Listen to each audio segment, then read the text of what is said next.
All right, we are live with another Quick Tip Tuesday coming at you every Tuesday at 8 p.m. EST.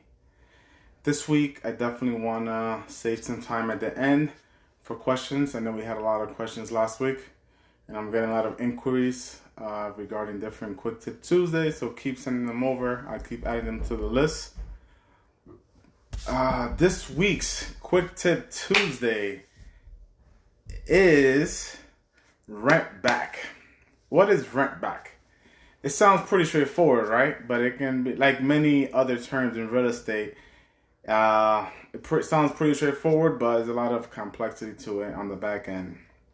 So rent back is when basically a buyer and a seller get an agreement.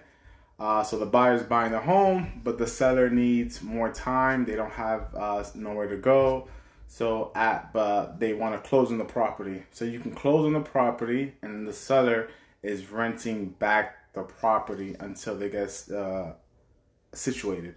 So you would definitely need an agreement with your attorneys, of course, in writing. You can definitely put a time frame of how long the seller needs the time and how much rent are they going to pay and how often and things like that, frequency wise. You could do daily, weekly, monthly. Definitely get it in writing, signatures and everything, because if it's not in writing, people will change their mind. Trust me on that one. And anything in business wise, anything, you want it in writing because you want proof. You definitely want to at least cover your mortgage because you don't want to lose money. Right now, since it's a seller's market, it's more common than you think. Because as you're aware, if you're in the market right now looking for a house, it's very tough to find a house. Very, very tough. Unless you have connections and do your own legwork, but it's very tough to actually find a house in this market. So it's more common now. So think about it like this. If you're having a tough time finding a house, imagine the seller. The seller has to move somewhere. So they're having a tough time to find a house. So a lot of the times they're going to need some type of rent back. And if you're the person that would allow that, your possibility of actually getting the house would increase. Because a lot of people may not allow it because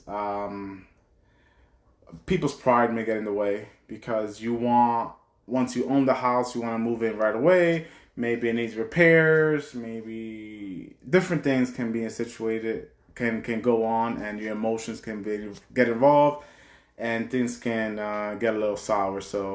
But I would definitely recommend, if the seller needs it, do it. This is the seller's market. Unfortunately, they are in control a little bit, but don't get taken advantage of.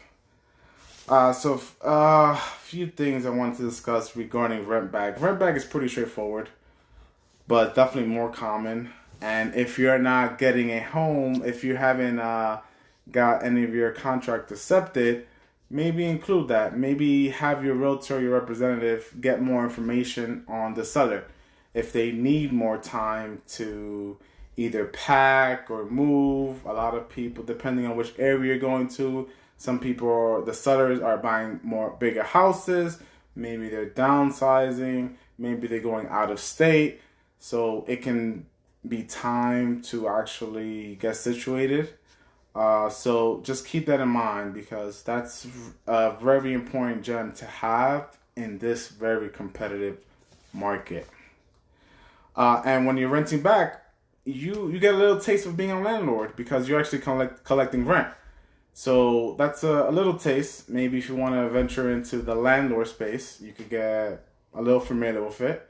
So that's one of the plus sides. Your mortgage is being paid. Unfortunately, the downside is you have to stay where you are. You own a house, but you can't move in yet. So the emotions come into play. So that's why for some people it may be tough, but during these tough times, you should definitely take that into consideration. You should definitely have a team that's behind you to help you in any situation. That's why Team is very, very important. If your team members are not recommending, not in your best interest, not recommending, maybe those don't have the right experience or don't have experience at all. A lot of people are flooding into the real estate because it's definitely a hot, very, very hot topic right now and trying to take advantage of it.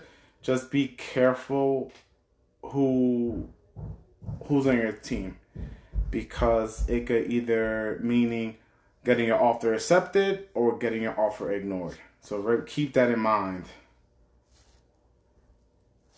And that's pretty much it for the rent back. I definitely wanted to have more questions, open it up to more questions, because I was receiving a lot of questions last week that I wasn't able to answer.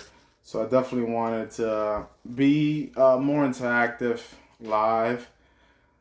So for those who are joining, we were discussing rent back. What is exactly rent back? Which is an agreement between the buyer and the seller.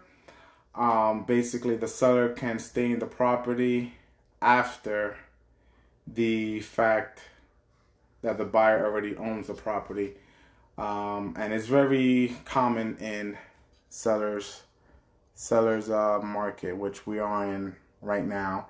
And we're going to be in for a little time. So whoever's thinking of holding off and not buying yet, think twice, because prices are going to continue to go up.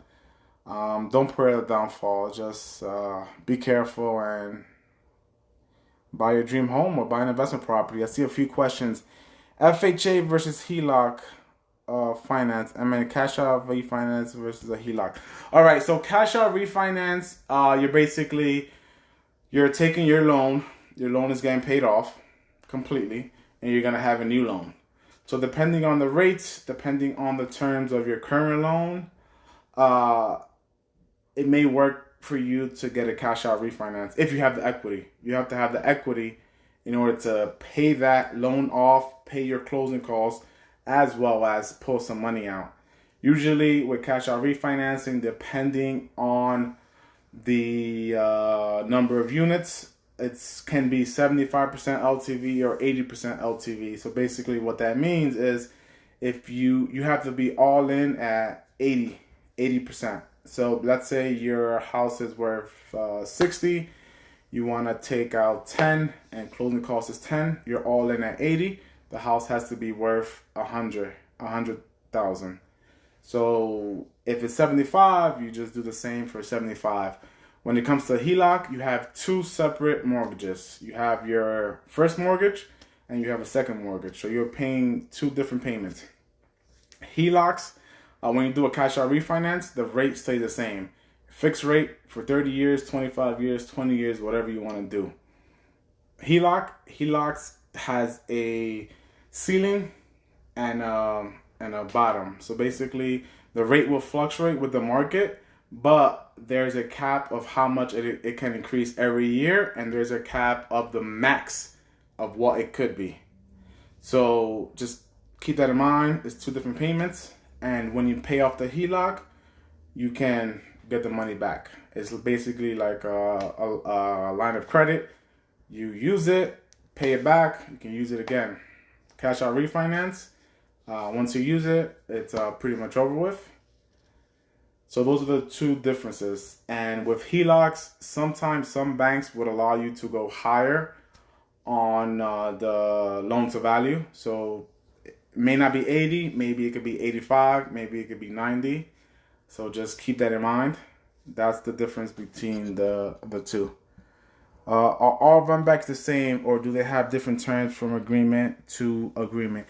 All rent backs are different. So basically, you just have to put in an agreement with the attorneys will have to get an agreement between the buyer and the seller. You got to agree on the terms. So not each rent back will be the same, because some can be daily. You can pay the person daily until you move. You can pay the person weekly until you move, and then you have like a maximum. I would definitely recommend putting escrow aside. So don't give the seller all the money.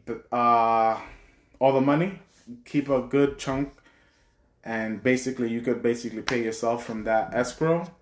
And then once they completely move out the property, they can have the rest of their money. And with the escrow, you can definitely, if they break anything, you can fix those with the escrow. All right, I'll probably take one more question before I wrap it up. And let me know if I answered both of your questions regarding the rent backs and the cash out refinance.